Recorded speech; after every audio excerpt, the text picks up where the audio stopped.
Magandang araw!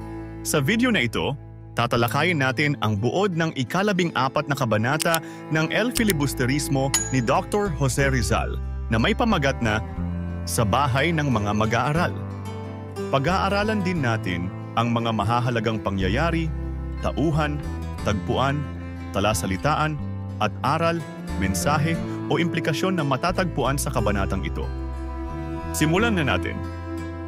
Ang bahay na tinitirhan ni Makaraig ay malaki at maluwa na tila isang paaralan sa umaga at nagiging isang maingay na tambayan ng mga mag-aaral pagdating ng 10:00 ng umaga.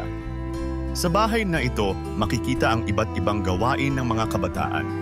May naglalaro, nag-eehersisyo, tumutugtog ng mga instrumento, nagsusulat ng mga sanaysay o liham sa kanilang mga nobya at kung ano-ano pa.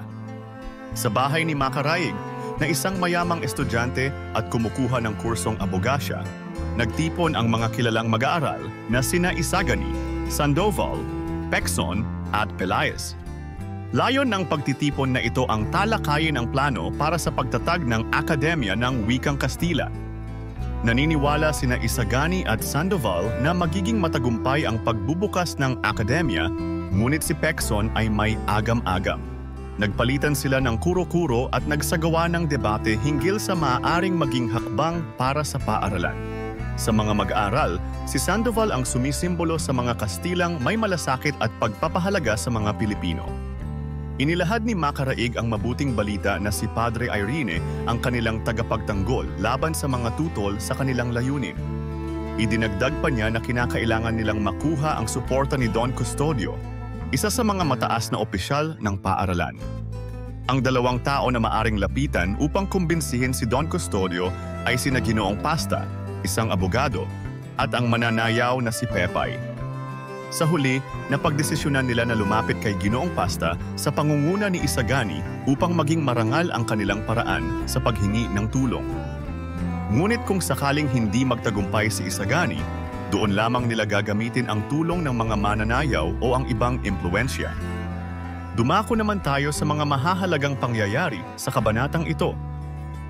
Nagtipon ang mga kilalang mag-aral sa bahay ni Makaraig upang pag-usapan ang plano para sa pagtatag ng Akademya ng Wikang Kastila. Kasama sa mga nagtipon sina Isagani, Sandoval, Pecson at Pelaez. Sa loob ng bahay ni Makaraig, naging masigla ang mga discussion at debate sa pagitan ng mga estudyante. Ipinahayag nina Isagani at Sandoval ang kanilang optimismo na magiging matagumpay ang pagbubukas ng akademya. Samantalang si Pecson ay nagpakita ng pag-aalinlangan at agam-agam. Ibinahagi ni Makaraig ang balita na si Padre Irene, ang tagapagtanggol ng kanilang layunin laban sa mga tutol, at ang kanilang petition ay naipasa kay Don Custodio, isang mataas na opisyal na kilala sa kanyang impluensya. Tinalakay ng grupo ang dalawang paraan upang maimpluensyahan si Don Custodio. Una, sa pamamagitan ni Ginoong Pasta, isang abogado na kilalang tagapayo, at ikalawa, sa pamamagitan ng mananayaw na si Pepay, na may personal na connection kay Don Custodio. Napagkasunduan na si Isagani ang unang makikipag-usap kay Ginoong Pasta upang subukang makuha ang kanyang suporta sa marangal na paraan, at kung sakaling hindi magtagumpay, saka lamang nila gagamitin ang impluensya ni Pepay. Mga mahahalagang tauhan. Makaraig, isang mayamang mag-aaral ng abogasya na nagmamay-ari ng malaking bahay na tinitirhan ng mga estudyante. Siya ang leader ng grupo at pangunahing tagapagtaguyod ng pagtatayo ng Akademya ng Wikang Kastila. Isagani, isang matalino at idealistikong mag-aral na sumusuporta sa pagtatayo ng akademya. Siya ang nangako na unang lalapit kay Ginoong Pasta upang hingin ang kanyang tulong sa marangal na paraan. Sandoval, isang Kastilang mag-aaral na sumusuporta sa adhikain ng mga Pilipino. Kilala siya sa kanyang mahusay na pagsasalita at pagpapahayag ng kanyang mga liberal na pananaw na nagpapakita ng kanyang pakikiisa sa mga layunin ng mga mag-aaral. Pecson, isang pesimistang mag-aaral na laging nagdududa at nag-aalinlangan sa tagumpay ng kanilang mga plano. Madalas niyang kinukwestiyon ang mga posibilidad ng hindi pagkakaloob ng pahintulot sa kanilang petisyon. Juanito Pelaez, isang estudyante na masayahin at palabiro, ngunit may ugaling magbida-bida. Nagsusumikap siyang maging bahagi ng tagumpay ng grupo kahit hindi siya aktibong kasali sa mga plano.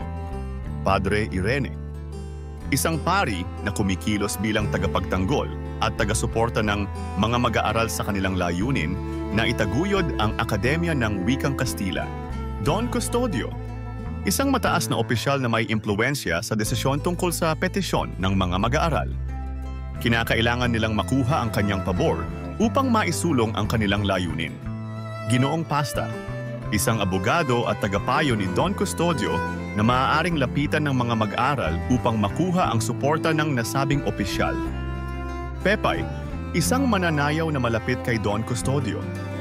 Isa siya sa mga sinasabing maaaring impluwensyahin si Don Custodio upang paboran ang petisyon ng mga mag-aaral. Dumako naman tayo sa tagpuan ng kabanata.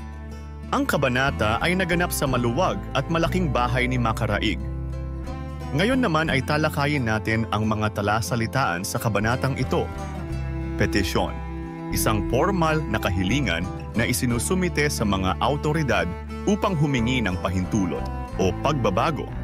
Pesimista, isang taong palaging nagdududa o hindi naniniwala sa positibong resulta. Tagapagtanggol, isang taong kumikilos upang ipagtanggol o suportahan ang isang layunin. Impluwensya, kapangyarihang makaimpluwensya o makapagpabago ng desisyon ng iba. At ngayon ay alamin naman natin ang ilan sa mga aral, mensahe o implikasyon na ipinakita sa nobela. Sa kabanatang ito, ipinapakita ang pagkakaisa, determination, at pagtitiwala sa sarili ng mga kabataang mag-aaral sa pagtatag ng Akademya ng Wikang Kastila. Ipinapahiwatig na sa pagkakaisa at pakikipagtulungan, malaki ang magagawa ng isang grupo upang makamit ang kanilang mithiin. Makikita sa mga tauhan, lalo na kay Isagani at Sandoval, ang tapang at determination na harapin ang mga balakid na dulot ng mga makapangyarihan. Sa kabila ng mga banta at pangambang, hindi pagkakalooban ng pahintulot ang kanilang petisyon. Patuloy silang lumaban at hindi nawalan ng pag-asa, na nagpapakita ng kanilang kagitingan at paninindigan para sa karapatan ng mga kabataan. Bagaman may mga suhestyong gamitin ang impluwensya ng mga taong may personal na connection sa mga opisyal, gaya ni Pepay at Ginoong Pasta, pinili ng grupo na unahin ang marangal na paraan sa paghingi ng tulong. Ipinapakita nito ang halaga ng integridad at moralidad sa anumang pakikibaka at ang pag-iwas sa paggamit ng maling pamamaraan upang makamit ang inaasam na layunin. At diyan nagtatapos ang 14 na kabanata ng El Filibusterismo sa bahay ng mga mag-aaral. Ano ang natutunan mo sa kabanatang ito? I-comment mo na ang iyong sagot. Inaanyayahan ka din namin na i-like, subscribe, at i-click ang notification bell para lagi kang updated sa mga susunod naming videos. Hanggang sa muli, maraming salamat sa panonood.